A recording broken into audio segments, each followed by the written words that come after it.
is yours. Bonjour à tous, je suis hyper émue d'être là aujourd'hui. C'est ma première conférence, je suis un peu stressée, mais j'espère que ça va aller. J'espère que ça va vous intéresser puisque j'ai une très courte expérience. J'ai été diplômée l'année dernière, ça fait 1 an que je suis freelance. Mais je suis ravie d'être là. Merci à Étape, merci au Brief Festival de m'accueillir et de m'offrir ce temps. Pardon, je vais y arriver, je suis désolée, je suis un peu stressée. Je vais vous partager mon écran et on y va. Alors...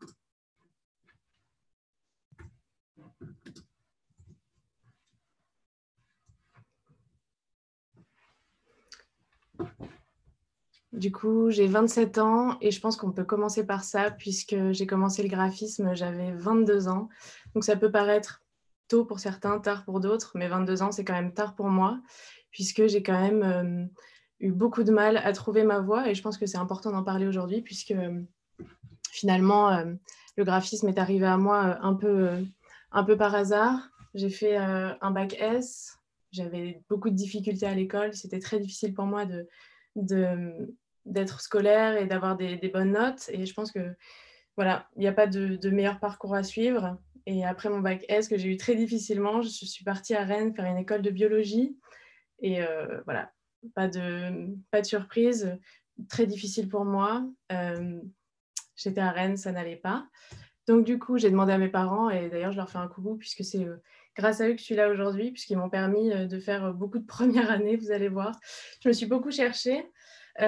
Du coup, je suis montée à Paris faire une école de Digital et Marketing Communication School, donc l'ISEG.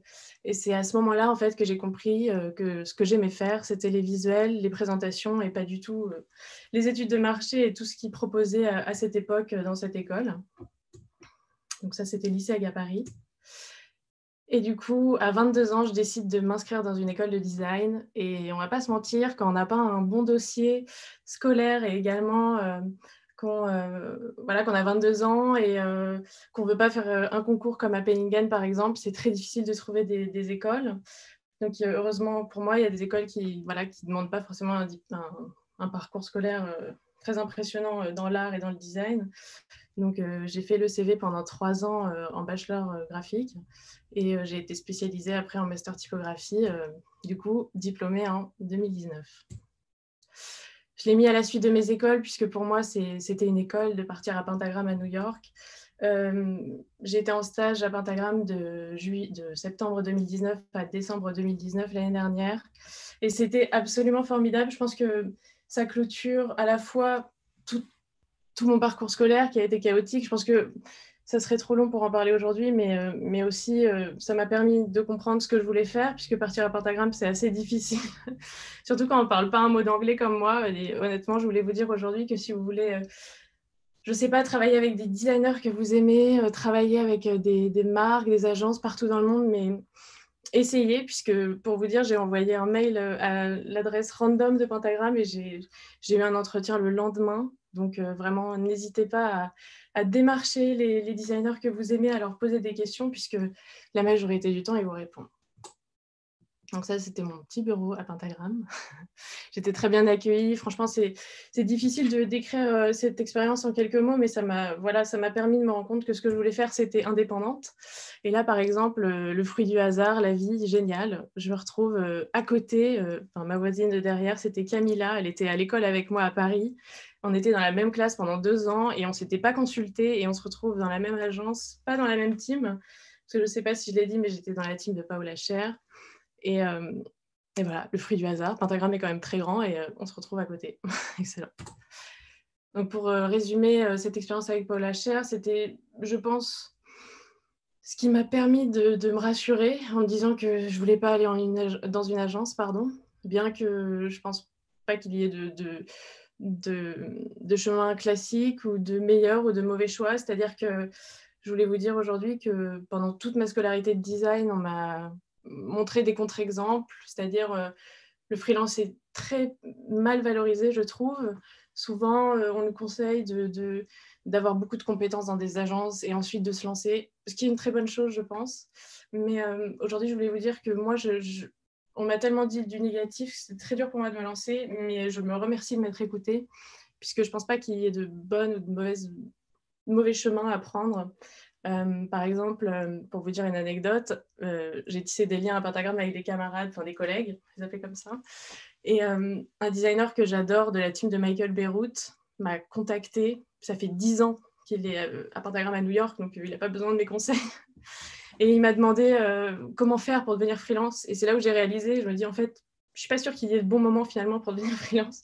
Parce que même des gens qui sont dans des agences depuis des années, ils ont peur de se lancer. Donc voilà, moi c'est mon expérience aujourd'hui. Je dis pas que j'irai jamais dans une agence, pas du tout. Je fais vraiment confiance à la vie pour ça. Ça se trouve dans un an, je serai dans une agence et ça m'ira très bien aussi.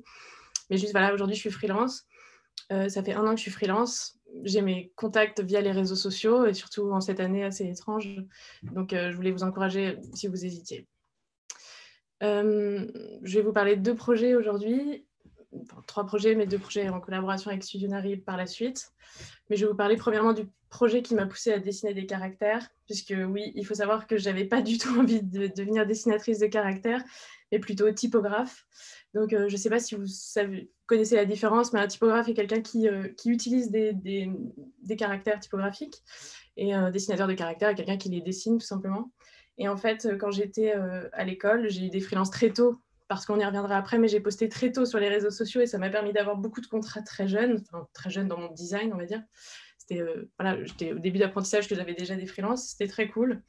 Et en fait, j'avais pas du tout envie de dessiner des caractères et j'avais juste envie de comprendre mieux la lettre et de pouvoir utiliser après mieux des typographies existantes parce que j'avais vraiment beaucoup de mal à faire des logos. Enfin, je sais, voilà, je sais pas vous, mais en tout cas, moi, quand j'y connaissais rien en typo, je trouvais ça très difficile de créer des beaux logos quand on ne savait pas les customiser, quand on ne savait pas leur donner une forme voilà, un petit peu plus originale que ce que le caractère en lui-même proposait déjà.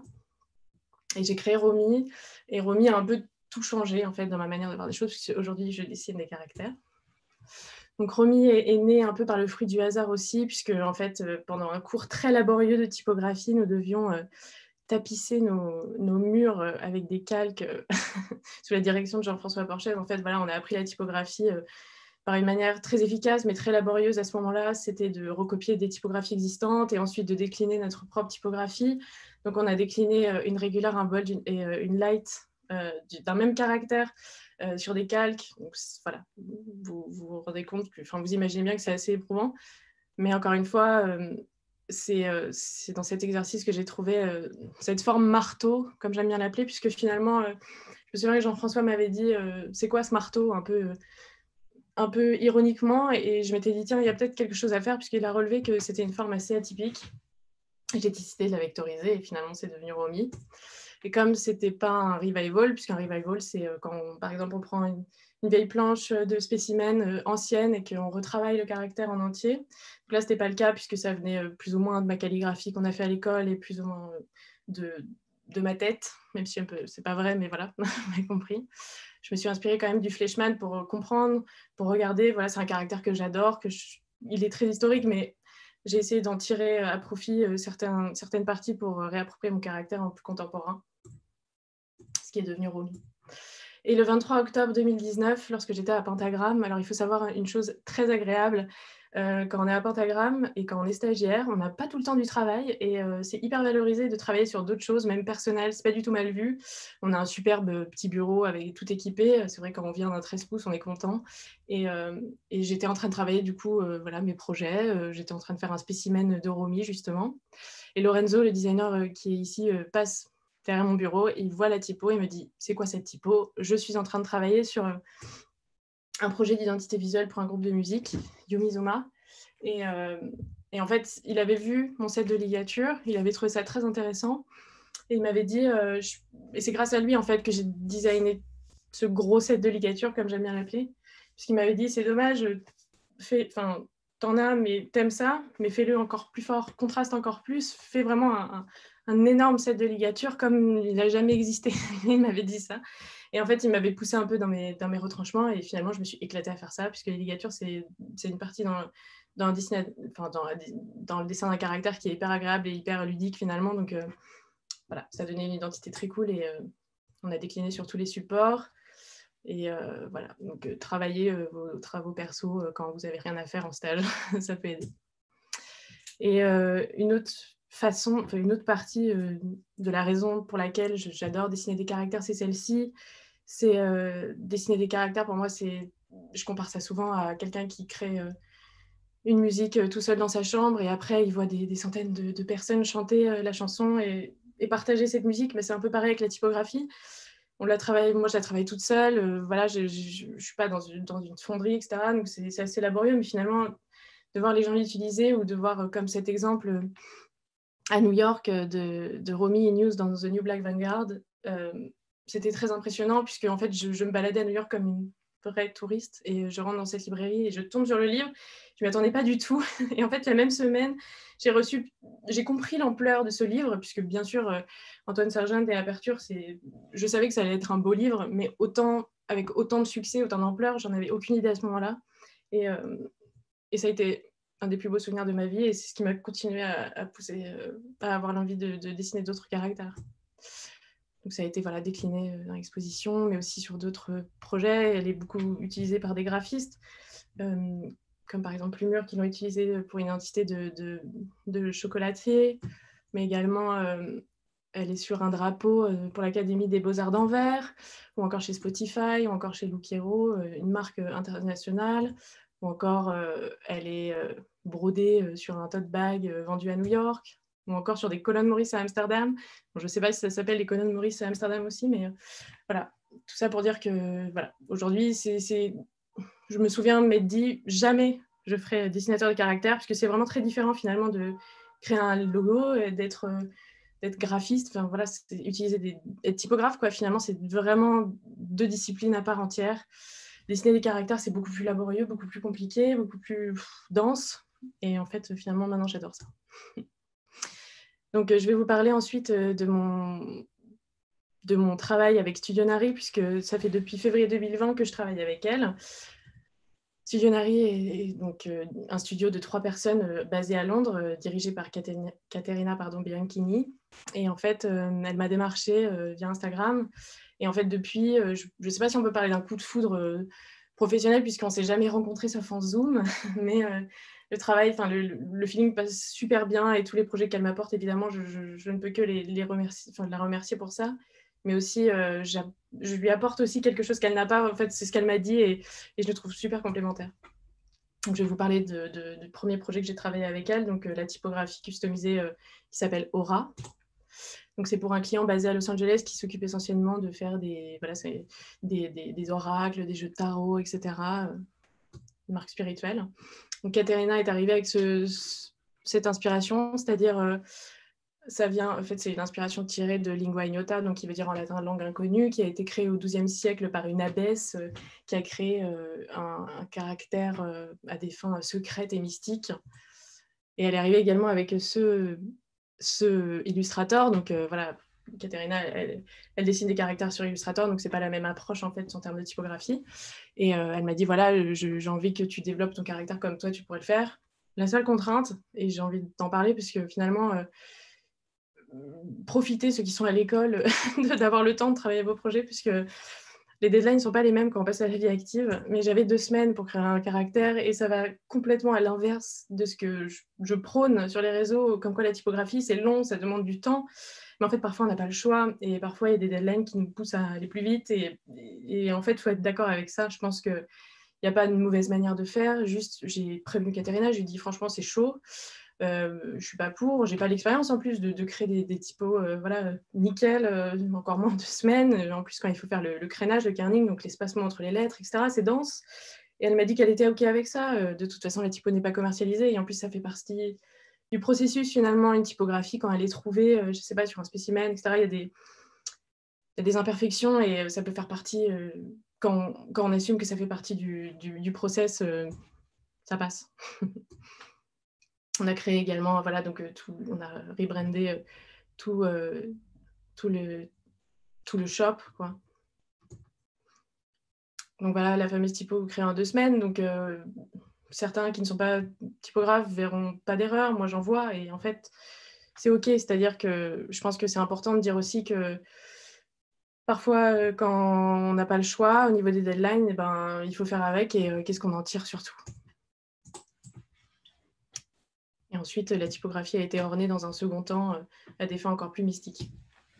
Le deuxième projet dont je veux vous parler, pardon, c'est Vogue, puisque Katerina m'a commissionné une typographie customisée pour Vogue Singapour qui relance leur identité visuelle complètement. Donc, elle m'a envoyé 2 inspirations. L'orchidée, qui est le symbole national de Singapour, mais également la langue sanskrit.